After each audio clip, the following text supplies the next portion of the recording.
Hello, we're going to be installing the H&K Off-Road hidden bumper winch plate mount.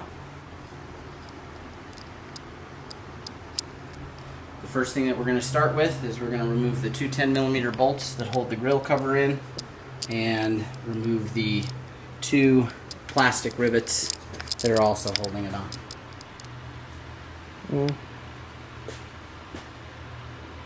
That one isn't tight.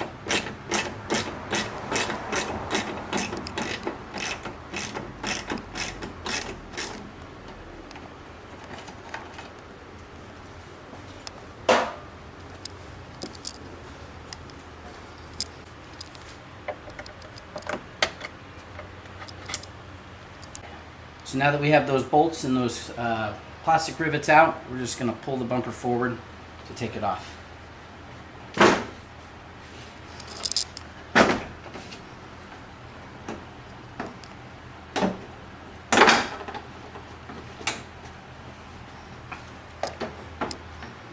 Okay, if yours has the radar, you're going to need to disconnect this wiring harness here.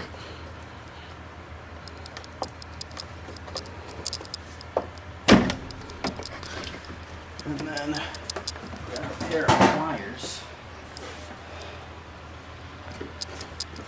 and pinch this retaining clip out and down. Now your bumper grill should come free. Stash that somewhere where it's not going to get all banged up.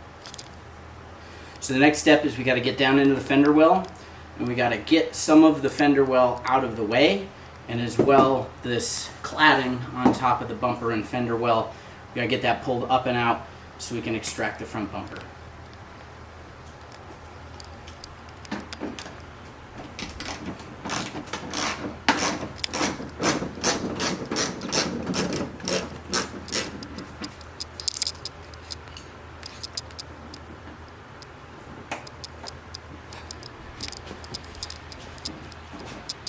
Check. Are you still filming? Yep. Okay. This one here, you're just going to turn it a quarter turn, and you're just going to pop it out, just like that.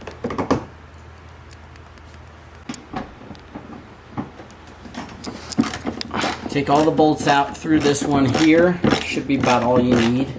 You can move the plastic out of the way. If you've got little hands like I do, you can get them up in there. Alright, once you get to this step, you're going to want to try to maybe get, oh, we got one bolt down here still, sorry. I got this corner bolt here.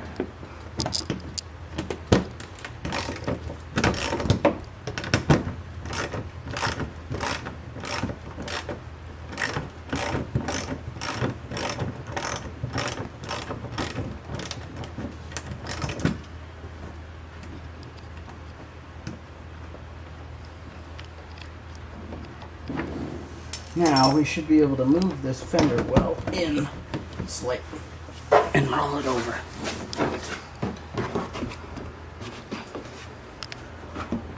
Alright.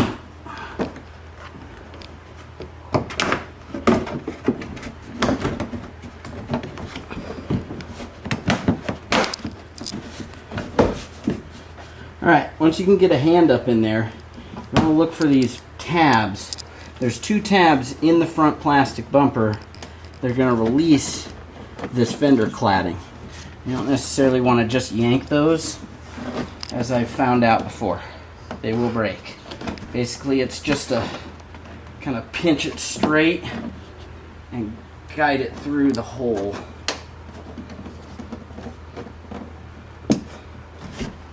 Oh, the bottom one grabbed again.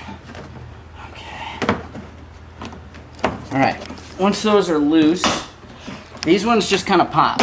Take them back to about the point where you see the sticky. Alright, now we're going to get the lower bumper balance bolts out. We've already taken the one out from the fender here. We're going to start working our way across. I'm going to show you the one side and just understand that everything is symmetrical from here.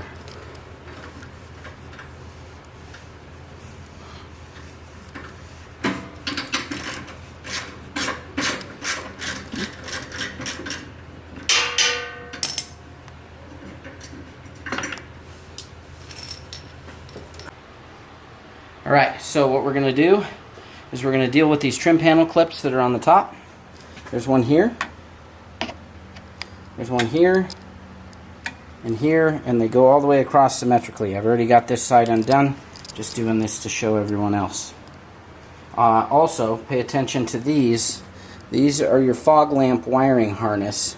You're going to want to pinch those side tabs like that and just shove them down through. You don't need to use pliers, your fingers are good enough. There's another one right here as well that I've already popped through.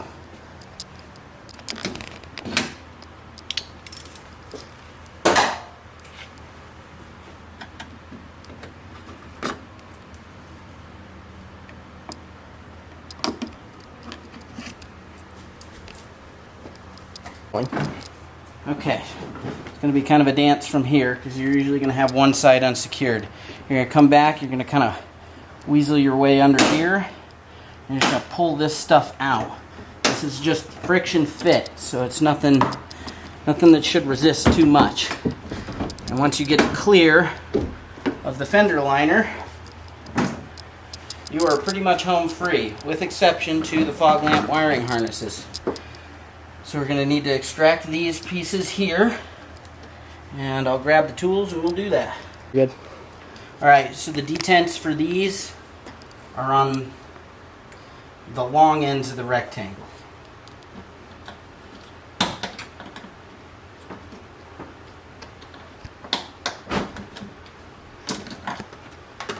Then, work it back, unplug your fog lamps.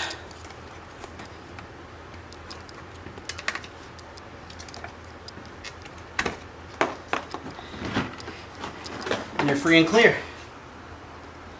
Alright, now that we've cleared the bumper cover, we got to get rid of this little thing that looks like what they grow plants in at the nursery. It's basically about the same thing almost. It's got a bunch of weird tabs. You start from the end and you kind of just figure out where your resistance is and you go down the line. And it will try and fight you, absolutely.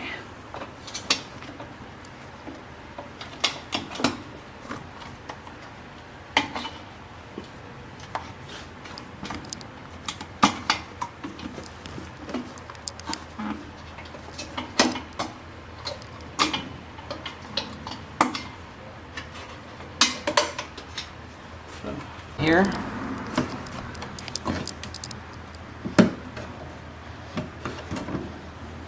both sides.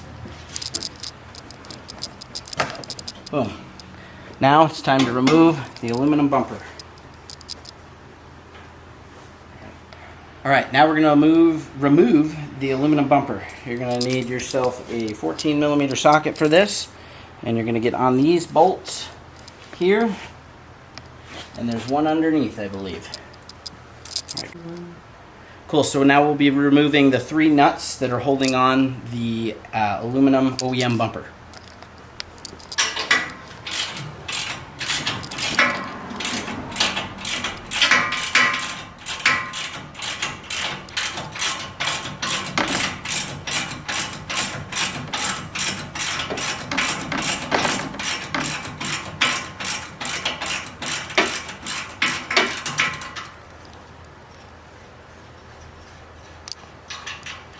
Alright, so now you're going to repeat that for this lower bolt as well as this inside bolt. Alright, to remove the aluminum bumper, sometimes they can be a little bit tensed on there just because of how they're fit. Just grab your dead blow hammer and whack it off. Alright, so up until now things have been pretty much symmetrical. You got basically 4 more bolts you got to remove if you have this factory snatch recovery point. Now there's 1 bolt on that side that I've already taken out with the bumper extension on there. That's what that holds on the end, and it has a captive nut. You're going to need to save that and retain that for the install. First thing we're going to do is we're going to remove the 2 bolts holding on the recovery point, and then we're going to remove this 3rd bolt. This is unique to the passenger side in the procedure.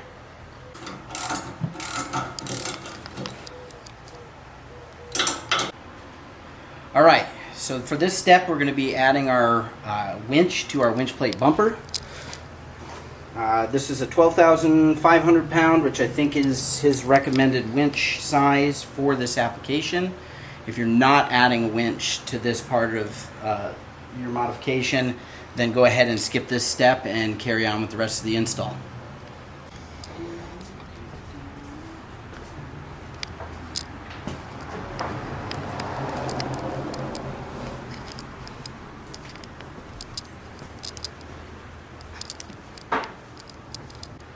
Alright, so now we've used a couple of floor jacks to kind of get us into position.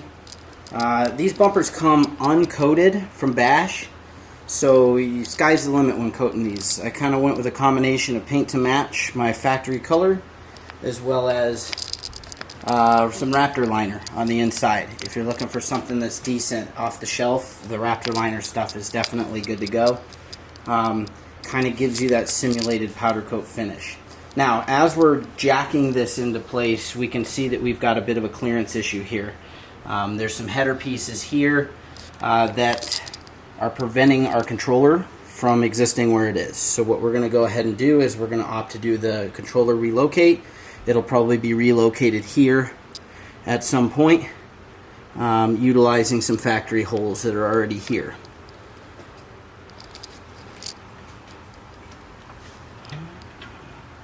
Alright, so in order to gain the clearance we need for this to go flush and get these bottom bolts into the H&K winch, we're going to have to remove our oil change / crash pan and cut these tabs off.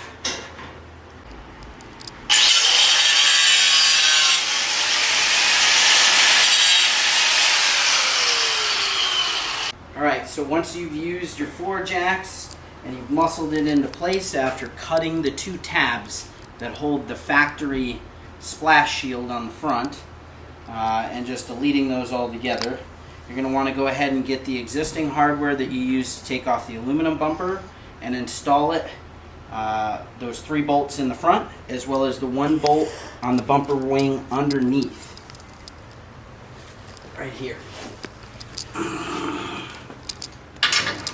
Start by tightening these, and then we'll go down below to the other bolt. Cool, so now that we got the bumper installed, what we can do is we can actually come back here and start working on getting this insert out so we can make our cut for the recovery hooks that come through, as well as the clevis attachments.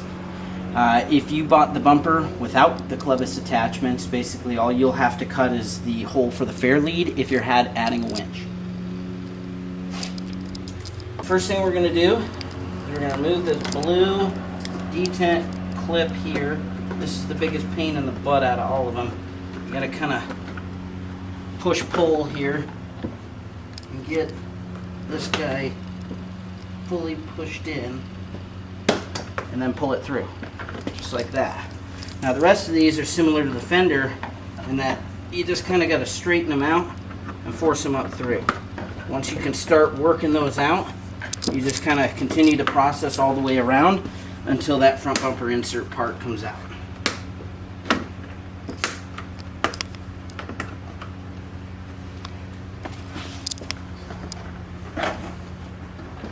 There's the bottom half.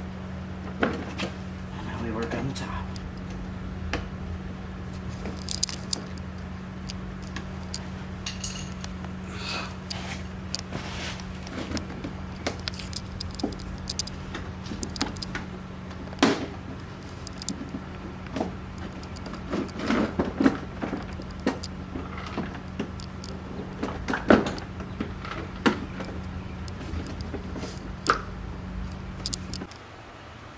Okay, so now we're basically going to go ahead and start putting the bumper valance on. So once we've gotten the bumper installed after mounting our winch, getting it tightened and kind of set where we want it, we can now start putting the outer bumper cover off. Obviously don't skip the step that I just showed you where you take out the center bumper insert. That's going to end up getting cut, and we're going to insert it when it's all done and cut to fit what we've got on here as far as our options.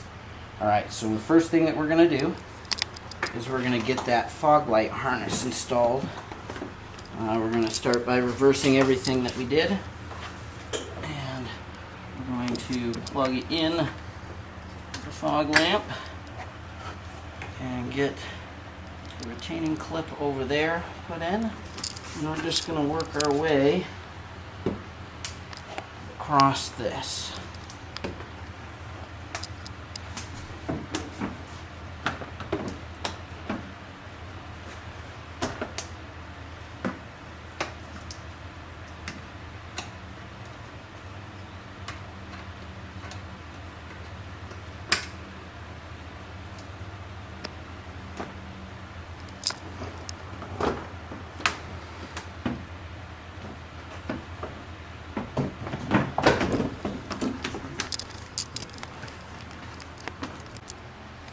Alright, so now as the final step after we've got the bumper back on and the grill in, we're going to go ahead and cut our holes for the recovery point as well as the fair lead so that we can install the final cover.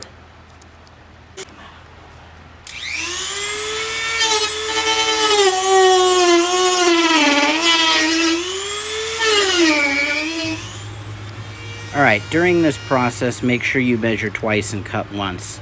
I kind of started with a basic jig and then started to kind of take material off and check fit it. Remember, you can always take more off, but you can't add it back on.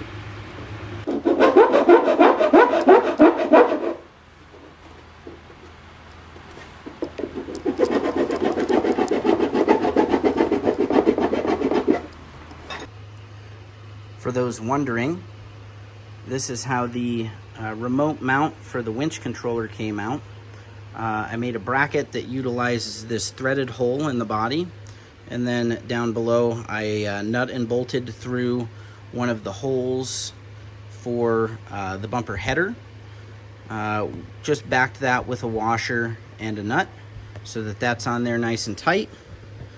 The bracket does kind of go at an angle, so I had to finesse that in there and do a little bit of design work on that, but it came out pretty good. So that way you can now access the winch controller pretty easily. And just so those who are wondering, the brake control for the winch, you can actually finesse your fingers in here and manipulate that quite easily. So I wouldn't worry too much about that. If you are concerned, a cut here and a cut here is not going to damage that thing structurally, and it will open up the clearance so that you're able to get to that control if you need to. I've found that I haven't needed to do that, so that's kind of my experience with this for anybody who may have questions. There was a little bit of fitment that I had to do to the front here to get this so that it wasn't pushing the bumper away and making it so that I couldn't get the grill back on. A little bit of trimming on the back side of that was something that gave me just enough clearance to get that to where I could put that kind of down under this projection on this Super Winch SX Series winch. You may not have that problem with whatever winch you select, but just understand that based on the accessories you choose, you may have to do some modification. As we all know, there's no such thing as a bolt-on mod, but Bash's bumper is pretty damn close. I didn't have any interference with that. It fits right on those studs like it's supposed to. The only thing I had clearancing wise was the winch controller and the winch itself. So different type of winch, probably doesn't have that issue. I just want to say another big huge thank you for Bash. Bash, you put out a sick product, and I can't wait to use it out in the field. Really happy with the fit and finish on the install. All the welds are amazing on this thing. It comes pretty raw. I would say you probably want to make sure that you're using some prep spray and or mineral spirits to clean up that bumper before you coat it. Like with all, mill finished steels and stuff like that, you're going to have a fair amount of oil that's going to be on the product just for corrosion resistance and shipping, as well as manufacturing. So if you're planning on coating it, I would tell you to take mineral spirits to it until you get a clean rag. You want to make sure that that rag's nice and clean Took me about 3 or 4 times wiping it down before I was ready to coat. Once you're ready to coat, go ahead and hit it with whatever product you feel is great. Like I said, I used Raptor liner and a rattle can of my paint to match color for the hooks where it comes through the bumper. Okay, so we're going to show the final product here, and we're going to talk a little bit about dressing it up. So I'm just going to kind of give you a panorama across the front.